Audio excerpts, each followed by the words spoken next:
Inggris mengklaim Hamas telah memenangkan putaran pertama dalam pertempuran dengan Israel di jalur Gaza. Salah satu sekutu Israel tersebut bahkan mengatakan Hamas mampu membalikan skenario Zionis yang seharusnya tak terkalahkan secara kemampuan militer.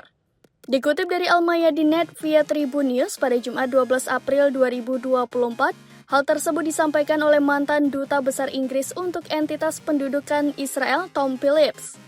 Menurut Phillips, serangan Israel yang telah berlangsung di Gaza pada akhirnya dapat menghilangkan kepemimpinan militer Hamas di sana.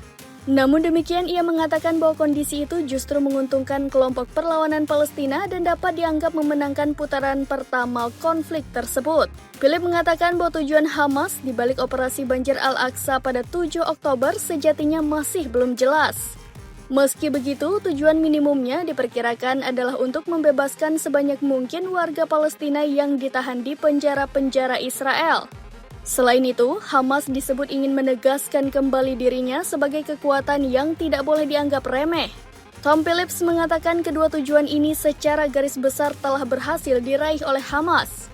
Mantan diplomat Inggris tersebut percaya bahwa Hamas juga telah menunjukkan kekuatan militer mereka yang patut diperhitungkan dunia.